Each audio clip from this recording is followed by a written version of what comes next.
Hasta ahí. Todos nos sentimos culpables en muchas ocasiones.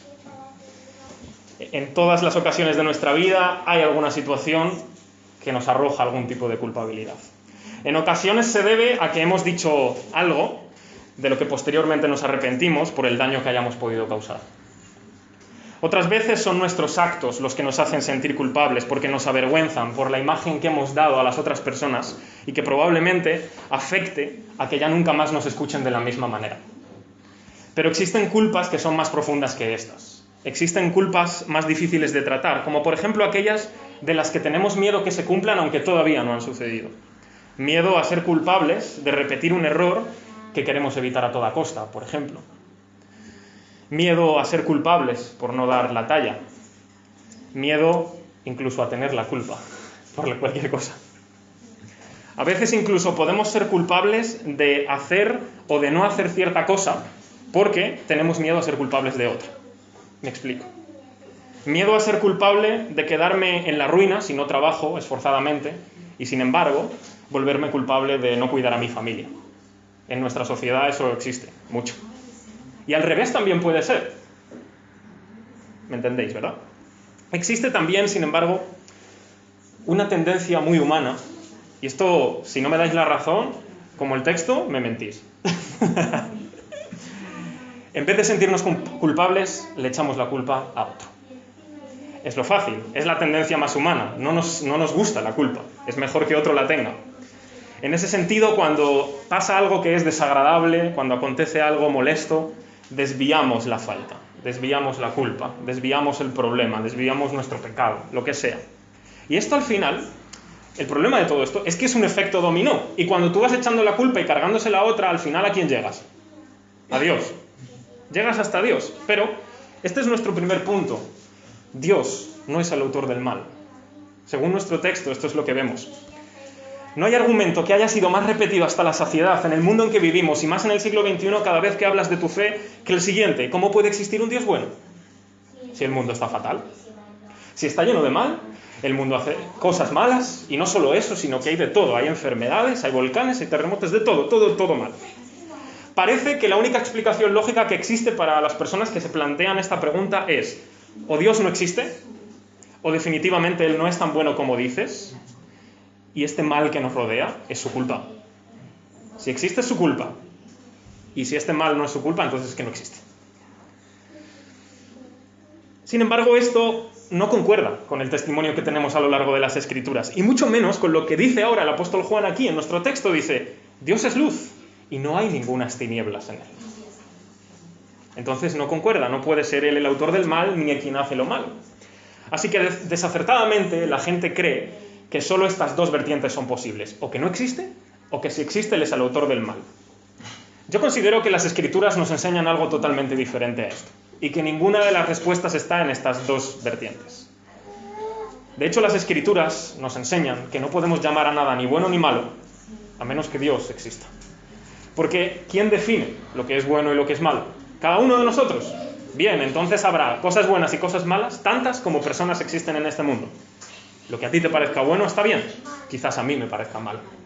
No podemos llamar a algo bueno y malo objetivamente, si no existe alguien que objetivamente lo pueda definir, y ese es Dios. ¿De dónde sacamos entonces lo bueno y lo malo? De nuestro gusto, de nuestra conveniencia. Lo podemos sacar de cualquier sitio. El origen del mal, entonces, es uno de esos misterios que la Escritura no nos revela 100%. Desearíamos poder tener ya bien atado cuál es el misterio del origen del mal, pero nos tenemos que contentar con lo que Dios nos ha mostrado a través de la palabra.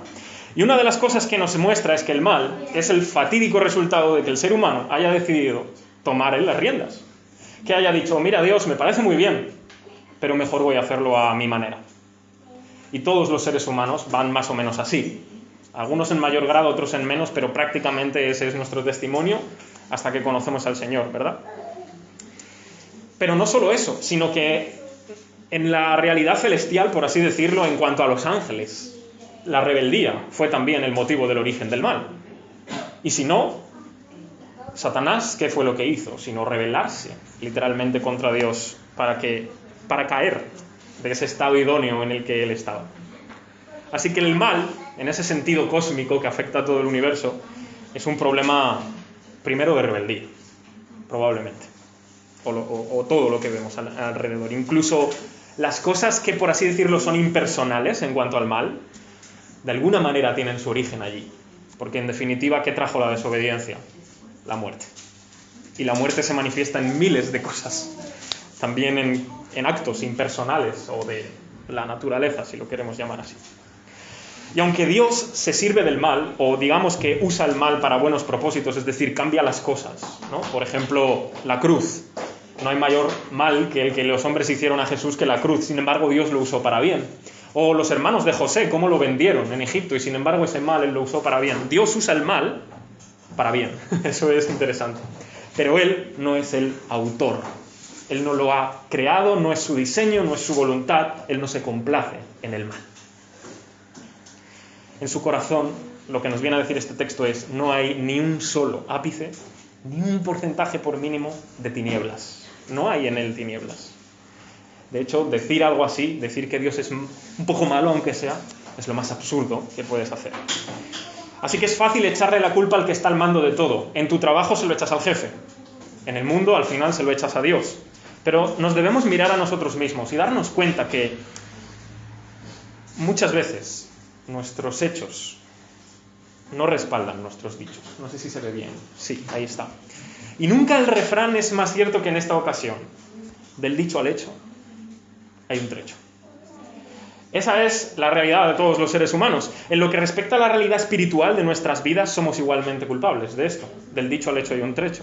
Somos incoherentes, somos incongruentes con nuestra fe, con nuestra vida, en muchas ocasiones. Pero nuestro texto, si lo volvemos a leer, ¿qué dice? Dice: si decimos que tenemos comunión con Él y andamos en tinieblas. Esta palabra es la más bonita, a todos nos encanta. Mentimos. Literalmente, somos unos mentirosos, es lo que viene a decir.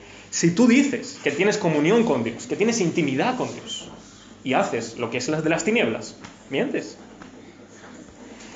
Y esto es importante que lo consideremos, porque ya que hemos dicho que Dios no es el autor del mal, que no le podemos echar la culpa de nuestras faltas y de nuestros pecados, pues es por eso que Juan está diciendo esto, que si tenemos comunión con Él y andamos en tinieblas, mentimos. Porque no podemos decir, bueno, es que es Dios quien me está guiando así, es que es la manera en que Él me está llevando. No puedes decir eso, es imposible, ¿vale?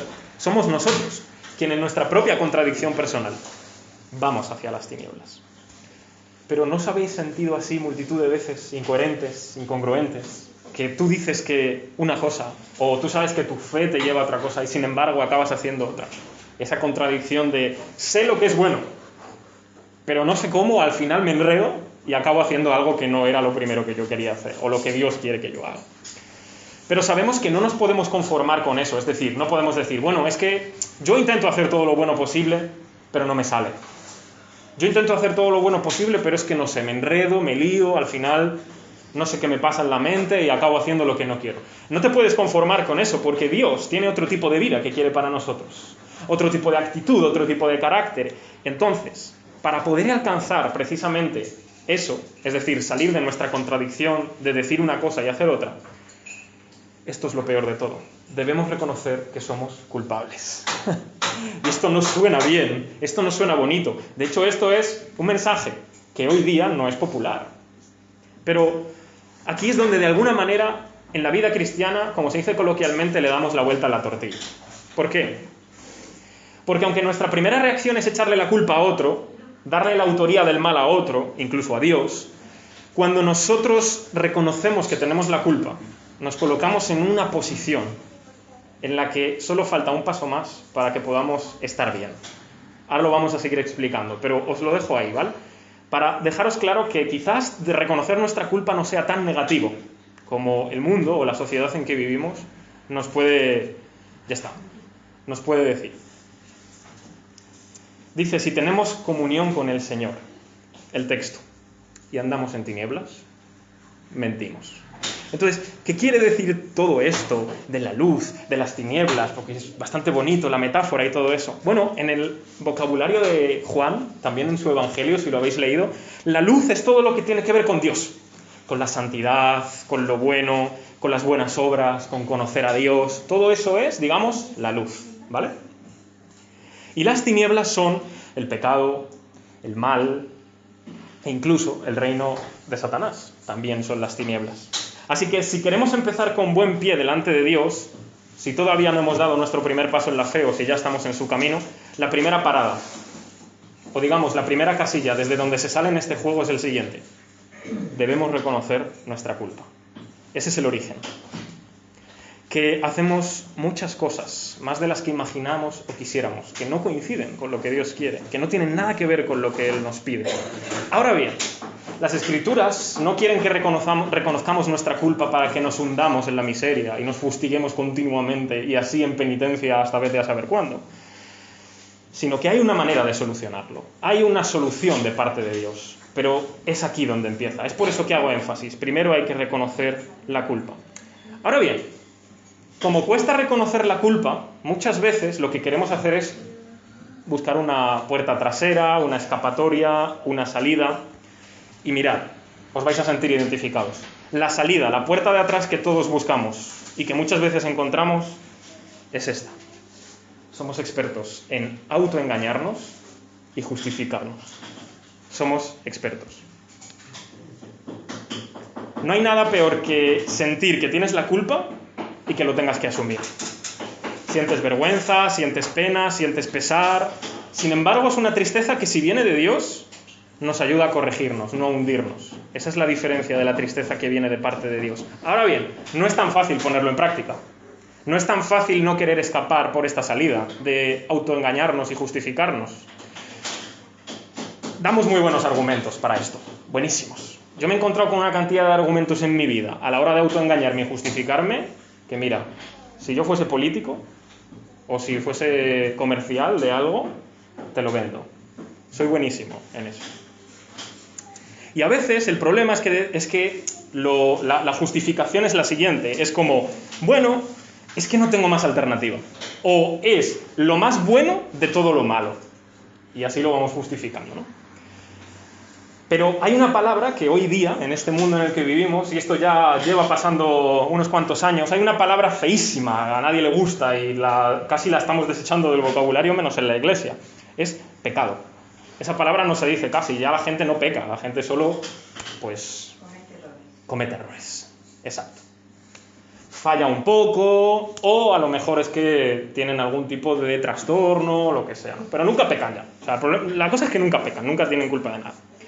Y muchos saben que no son perfectos y que no hacen siempre el bien. Cualquiera te lo va a decir, te va a decir, oye, es que yo no soy perfecto, pero soy buena persona. Siempre. Y es que el problema es que no entendemos lo que significa esa palabra, pecado, cuál es el sentido profundo y demasiado duro, ¿no?, como para poder aceptarlo. Y sin embargo, en las Escrituras vemos hombres y mujeres que a lo largo de toda su vida han hecho esto, se han autoengañado y se han justificado. Vamos a empezar desde el principio. Adán. O si queréis ponemos a Eva, por el orden. Eva. ¿De quién fue la culpa? La serpiente. Que es que me dijo que yo coma, entonces yo comí, porque era bueno, se veía bonito y parecía que estaba rico. Pero la culpa de ella me dijo que yo comiese. Vamos, como si ella no tuviera libertad para decidir si quería tomar o no tomar. Adán. No, es que la mujer que tú me diste, es de ella la culpa, y no solo de ella, sino de Dios mismo casi, porque me la dio Dios. Es que me dio y yo comí. De hecho, esto me hace gracia cuando hablo con mis amigos de Estados Unidos. En español tenemos un pronombre muy bueno, que es para quitarle la culpa a todo lo que hacemos. En plan, se han caído las llaves, se ha roto esto, en plan, súper impersonal. Y a lo mejor has sido tú, pero no, es que ese. Ellos les gusta ese pronombre porque creo que no lo tienen así como tal, entonces la culpa en español no es de nadie.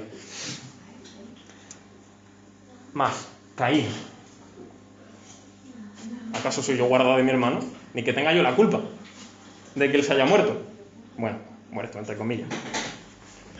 Llegamos a Abraham y entra con su mujer Sara. Entró en 2 sitios, de hecho. Uno fue en Egipto, otro más para adelante. Y las 2 veces los 2 reyes se quieren acostar con Sara, su mujer, porque él no les ha dicho que sea su mujer, ha dicho que es su hermana. Abraham, ¿de quién es la culpa? No, es que como es mi medio hermana, vamos, que vemos todas las escrituras llenas de personas que se autoengañan y se justifican en sus maldades. Es lo que vengo a decir, ¿no? Llegamos al punto clave. ¿Cuál es entonces la solución a nuestra culpa? Es decir, a nuestro pecado, a cuando reconocemos que verdaderamente, oye, no hemos hecho las cosas demasiado bien. Pues es esta, que debemos estar de acuerdo con lo que Dios dice de nosotros. En este país, concretamente en España, todo el mundo sabe lo que significa confesarse. Saben que vas a una iglesia, llegas a un sacerdote y el sacerdote te confiesa y te absuelve de todos tus pecados en el nombre del Padre, del Hijo, del Espíritu Santo, y ya puedes irte otra vez a lo que tú quieras, ¿vale? Ya estás perdonado para siempre. Y hoy día muchos todavía siguen o acuden a confesarse a un sacerdote para obtener el perdón de sus pecados, como si eso fuese la panacea de todo. Y mira, no es malo que tú confieses tus pecados a otra persona si tú quieres. Quizás tienes una persona de confianza a la que tú le puedes decir, mira, he hecho esto. Y te puede ayudar, te puede consolar, te puede aliviar, yo qué sé, puede orar contigo, lo que sea, una persona de confianza. Ahora, ¿que esa persona te vaya a perdonar los pecados? Pues evidentemente todos sabemos que es imposible, ¿verdad? Que solo Dios puede perdonar los pecados. Lo único que podemos hacer nosotros como iglesia, como mucho, es decirle a una persona en conformidad con lo que Dios ha dicho de ella. Es decir, si esa persona cree en Jesús y se arrepiente, entonces nosotros podemos decirle, hermano, tus pecados son perdonados, pero no lo estamos perdonando nosotros. Es que es lo que Dios ha dicho en su palabra. Bien. Entonces, cuando dice el texto, si confesamos nuestros pecados, literalmente la palabra en griego, que Alan y Julie lo saben bastante bien, significa decir lo mismo. Decir lo mismo que Dios dice de nuestro pecado. Es decir, si Dios dice, tú eres un mentiroso, o tú eres un adúltero, o un fornicario, o un codicioso, un avaricioso, un egoísta, lo que sea, todas las bonitas cosas que se te ocurran a ti, ¿vale? Literalmente confesar el pecado es decir, Señor, sí, soy eso que tú dices. Lo soy. Y el problema es que no puedo escapar de eso. Y necesito que me ayudes. Eso es realmente confesar, no es otra cosa. No es que vayas allí intentando llorar un poco, a ver si te sale. No, es decir, soy esto. Lo soy. No tengo otra alternativa más que tú me perdones y tú me ayudes. ¿Vale? Y esa idea de poder confesar nuestros pecados para que verdaderamente arrepentidos seamos limpios, seamos perdonados de parte de Dios, no tiene nada que ver con esto. Es decir, confesar nuestro pecado no es pedir perdón y seguir igual. Nuestro texto dice, si confesamos nuestros pecados, Él es fiel y justo para perdonar nuestros pecados, y esto es la parte que me encanta, y limpiarnos de toda maldad. El perdón de Dios va más allá del acto puntual del perdón en ese mismo momento. Es decir, Dios nos limpia. Y cuando tú limpias una cosa, es para que no siga sucia. Estoy diciendo cosas muy simples, ¿verdad? Pero Dios tiene el poder para que no solamente seamos perdonados de lo que acabamos de hacer, sino que a partir de ese momento nosotros podemos contar con su poder y con su ayuda para no continuar haciendo las mismas cosas que nos han llevado a ese punto. Entonces, cuando nosotros nos confesamos a Dios, o la confesión, tiene el poder de que podamos reconocer que estamos mal y a su vez que Dios pueda limpiar eso que está mal en nosotros.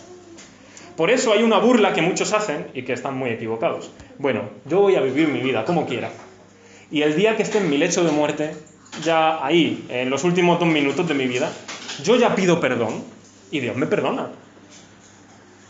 Bueno, no funciona así, la verdad. Dios no es una máquina que tú le pides perdón y toma, perdón, así, lo reparte como si nada, ¿verdad?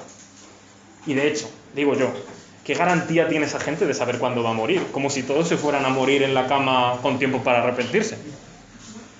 Como si no existieran accidentes graves en el que te mueres en un momento. Tú dime si te da tiempo a arrepentirte, ¿no?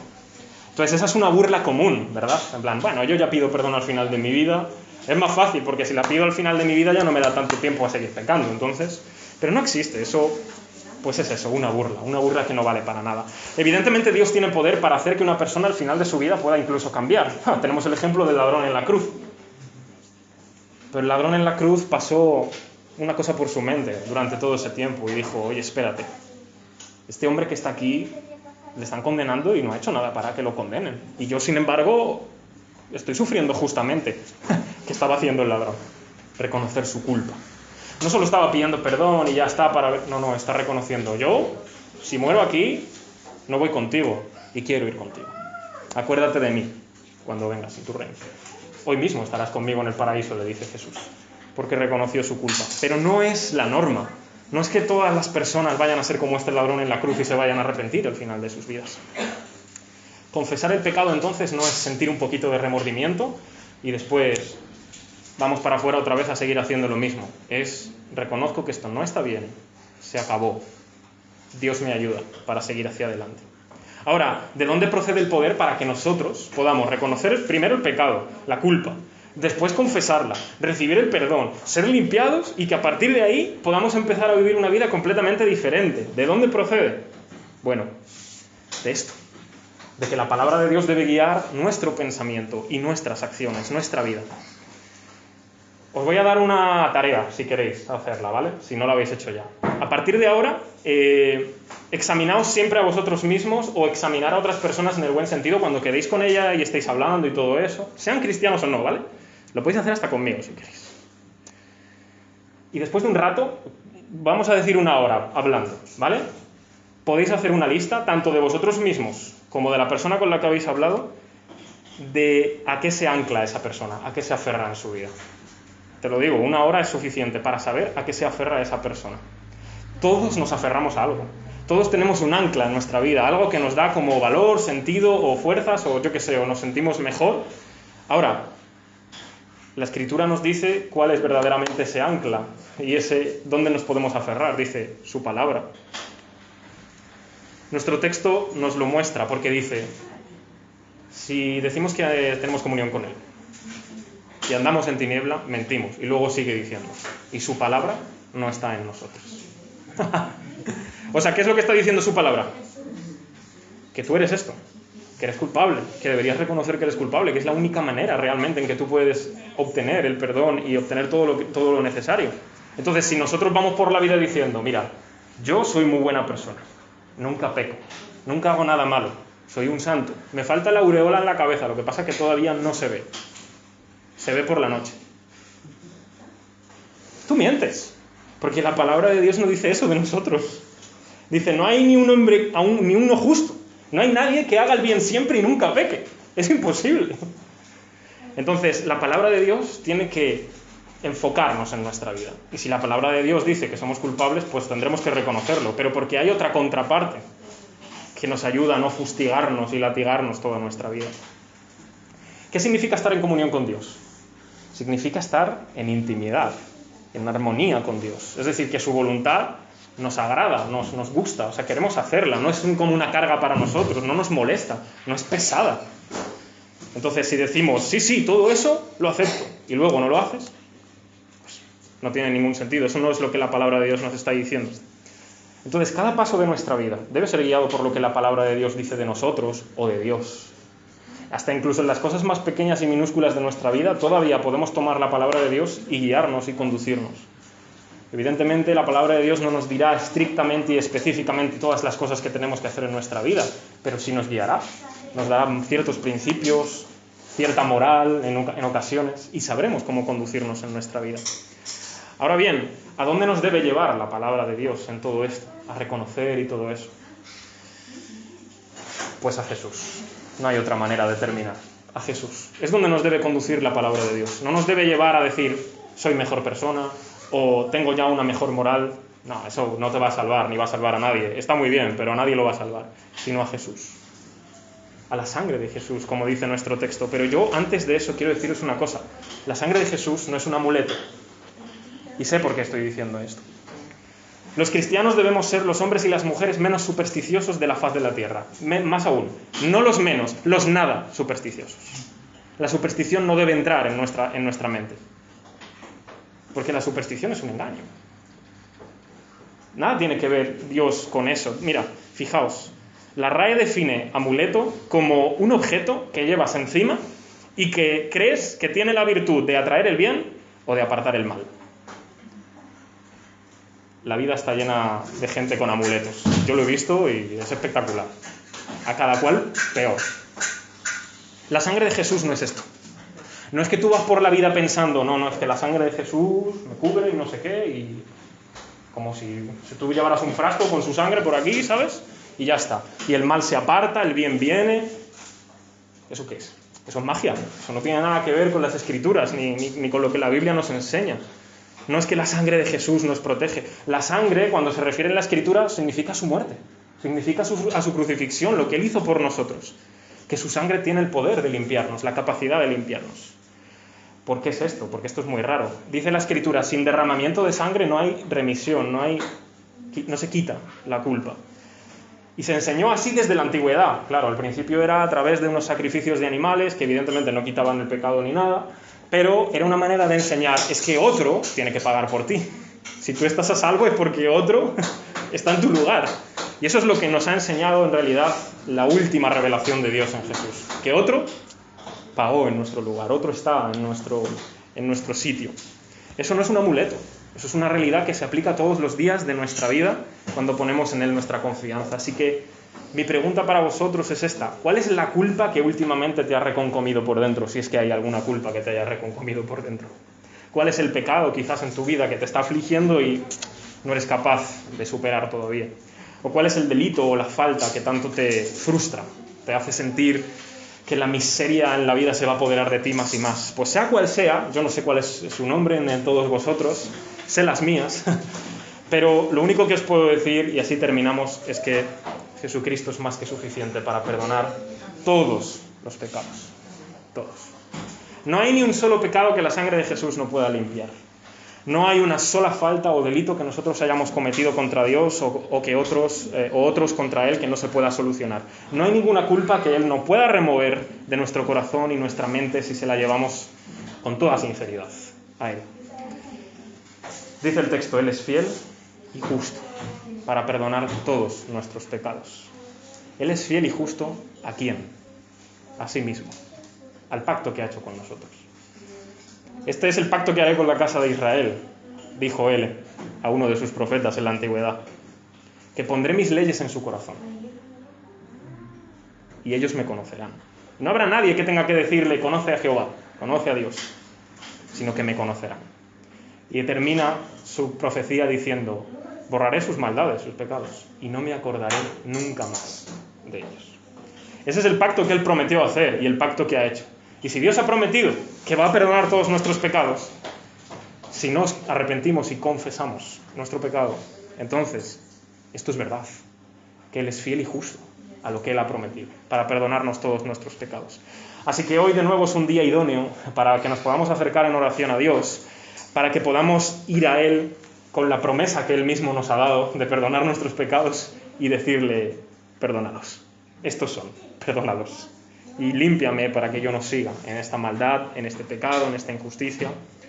Nosotros no nos merecemos su gracia, no nos merecemos su perdón, no nos merecemos que Él nos mande al cielo directos para que estemos con Él, pero, una vez más, sucios, manchados, malolientes, si queréis, espiritualmente hablando, indignos, vamos a acudir a Dios, vamos a acudir a Él en oración ahora, y le vamos a pedir perdón por nuestros propios pecados, vamos a confesarle nuestras culpas y vamos a recibir de Él lo que su palabra promete, es decir, el perdón, la vida eterna con Él.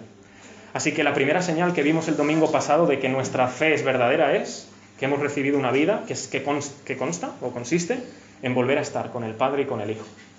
La segunda señal de nuestra fe, de la veracidad de nuestra fe, es esta, que si confesamos nuestros pecados, nos arrepentimos, reconocemos nuestra culpa, Él es fiel y justo para perdonarnos todos nuestros pecados, limpiarnos de toda maldad. ¿Por quién? Por Jesucristo y por su sangre. Así que vamos a orar. Os dejo